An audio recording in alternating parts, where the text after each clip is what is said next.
My grandson threw my birthday cake into the trash right in front of me. And nobody stopped him. Not my son. Not his wife. And not me. At 78 years old, you don't cry when things like that happen. You go quiet. You learn how to stand still so the hurt doesn't show on your face. I'd carried that cake home myself. 2 hands, slow steps, careful like it mattered, because it did. Vanilla sponge, fresh berries, little sugar flowers on top. The kind my late husband used to buy when he wanted to make me feel seen. I thought maybe it would make today feel like something. The moment they walked into my kitchen, I knew better. The air went cold. Not awkward. Not shy. Cold.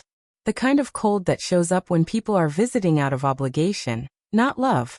My son Daniel sat down without looking up from his phone. His wife Lauren sighed like she'd been inconvenienced. And my grandson Kyle, 19, tall, restless, stared at the cake box like it offended him. That the cake? He muttered. Yes, I said. I picked it out. He smirked. Looks cheap. I didn't respond. At my age, reacting only invites disrespect to stay longer. We sat there pretending this was normal. I cut the cake myself. Nobody offered to help. Daniel set his plate aside without tasting it.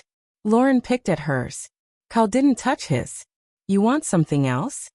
I asked. No, Kyle said flatly. I don't eat stuff like this. He used to. When he was little, he used to lick frosting off the candles and laugh while I wiped his face clean. Back then, I was his safe place. That version of me wasn't sitting at the table anymore. When it was time to clean up, Kyle stood, lifted his untouched slice, and walked to the trash. Then he dropped it. Plate. Fork. Cake. All of it. The sound hit me harder than any words ever could. Daniel muttered, Kyle, don't be rude, but didn't move. Lauren looked away. And in that moment, something inside me shifted. Not anger. Not sadness. Clarity. Because that wasn't just cake in the trash. That was my effort. My love. My place in this family. And for the first time in my life, I realized I was done pretending not to see it. I didn't say a word, but the decision I made that night would cost them more than they ever imagined.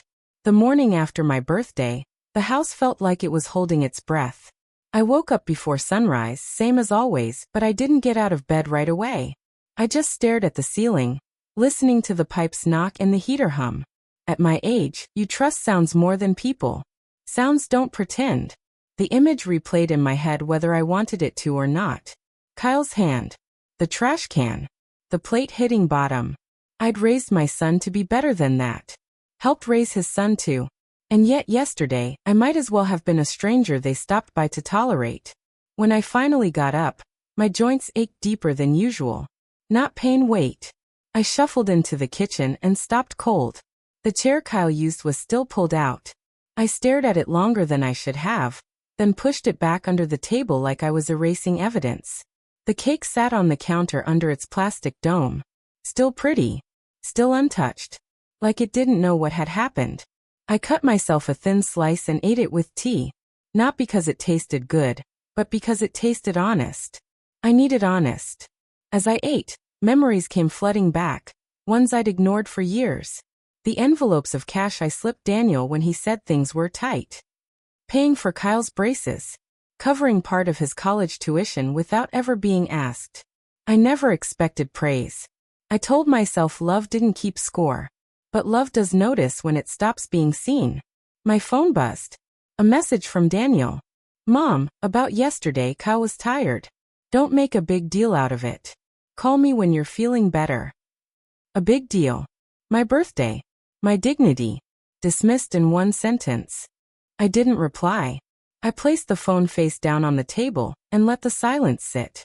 Later, I stepped outside to water the plants. My neighbor Helen waved as she passed. How was your birthday? She asked. Quiet, I said. Small. She smiled. Those are the best sometimes. I nodded, but my hands were shaking just enough for me to notice. I wasn't embarrassed by what happened. I was embarrassed by how long I'd let it continue. Back inside, I sat in my armchair and stared at the wall. And that's when the truth finally landed. Not heavy, not dramatic. Just clear. They weren't going to change. So I would have to. And by the end of that day, I was already planning the first move they never saw coming. I didn't answer my son's call when it came in that afternoon. That might not sound like much, but for me it was huge. For 78 years I answered. Every call. Every message. No matter how tired I was. No matter how small I felt afterward. The phone lit up with Daniel's name while I sat at the kitchen table, hands wrapped around a mug that had already gone cold. I watched it ring until it stopped. Then it rang again. I let that one go too. When I finally picked up on the third call, his voice came through clipped and controlled. The voice he uses when he thinks he's being reasonable. Mom, we need to talk about yesterday. I took a breath. All right. Cal feels bad, Daniel said. He didn't mean anything by it. He was frustrated. Frustrated with what? I asked quietly. You know how he gets, Daniel replied. School internship pressure. It wasn't personal. I stared at the sunlight on my living room floor. He didn't hurt my feelings, I said. Daniel paused. Then what's the problem? It wasn't about feelings, I said. It was about respect. He sighed, the kind of sigh that says here we go. Mom, it was just cake. No, I said. It wasn't. There was silence, then his tone hardened. I don't want this turning into something bigger than it needs to be. Cal didn't apologize, I said. Well, he would have if he thought you'd take it the right way. The right way? Like there's a proper method for swallowing disrespect. I need a few days, I told him. For what? To think. He scoffed. You're blowing this out of proportion. I didn't argue. I just said, I need space. Another pause. Then so you're skipping Sunday dinner? Yes. He sounded offended. I'll tell Lauren. After I hung up, the house felt quiet, but not heavy. Spacious. Like I could finally breathe without bracing for the next request. That night I didn't sleep much.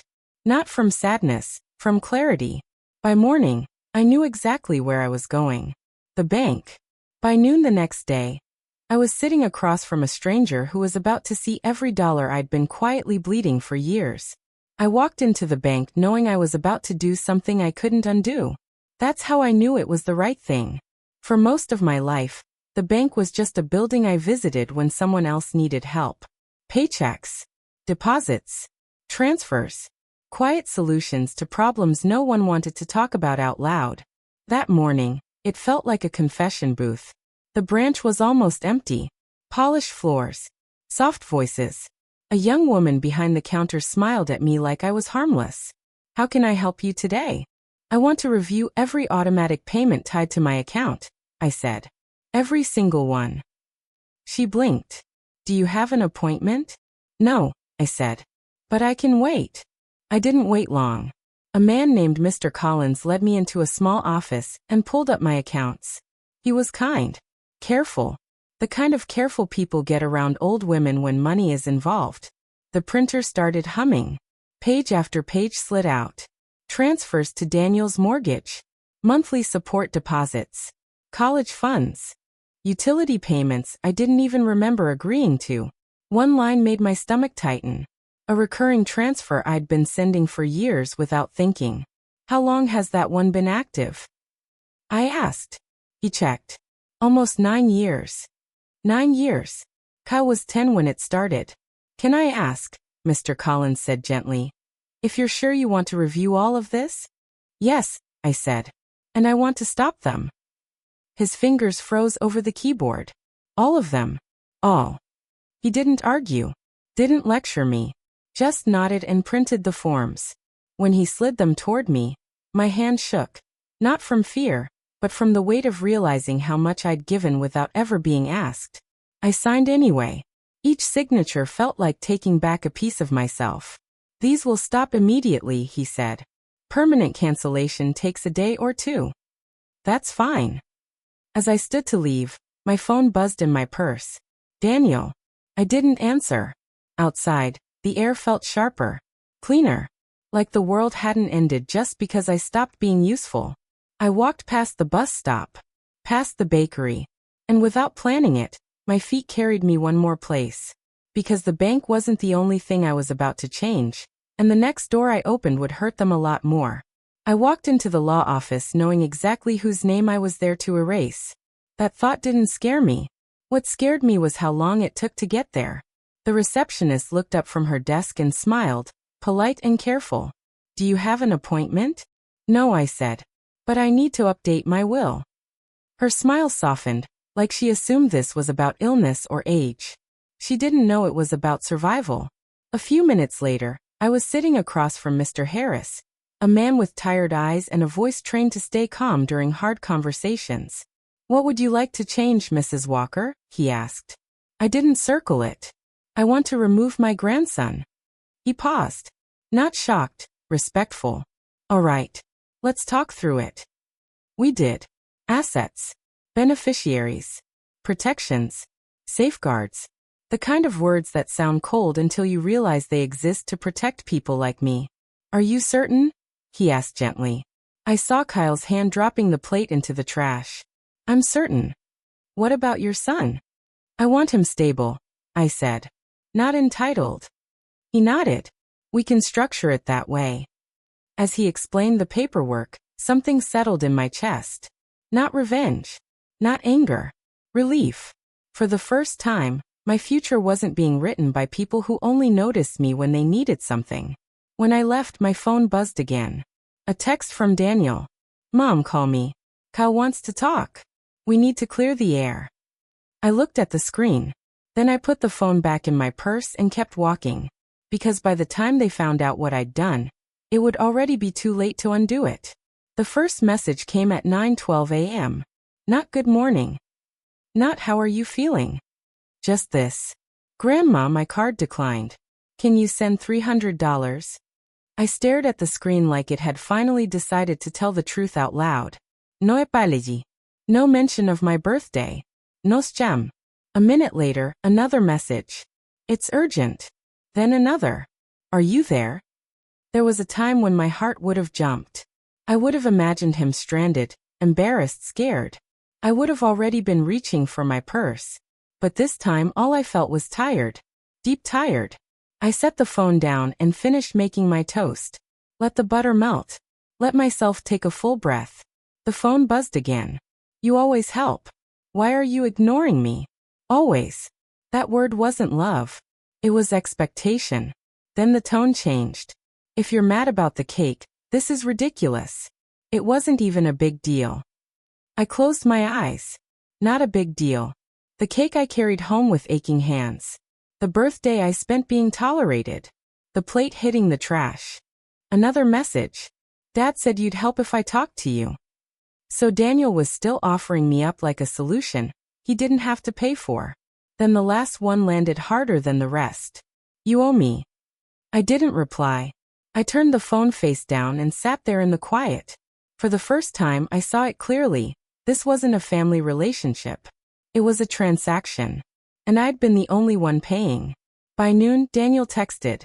"Mom, the transfers didn't go through. Did you mess something up? We need that money for bills."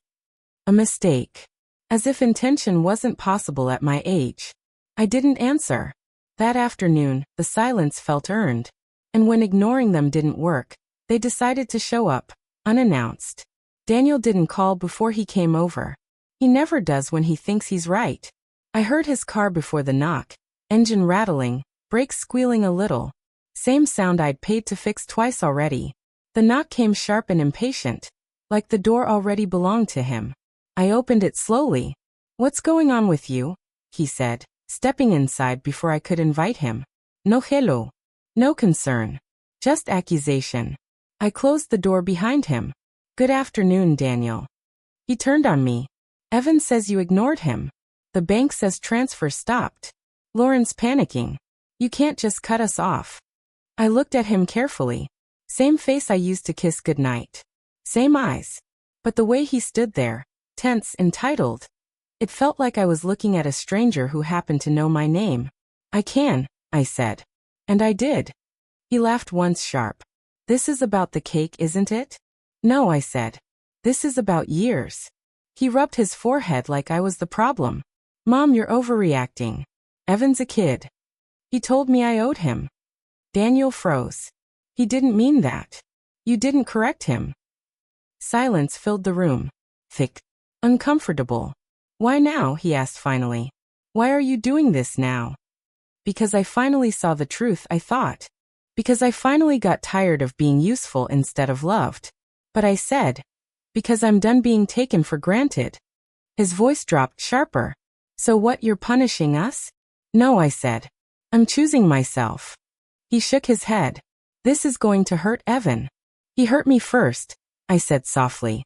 He just didn't notice. Daniel stared at me like he was waiting for me to soften. Apologize.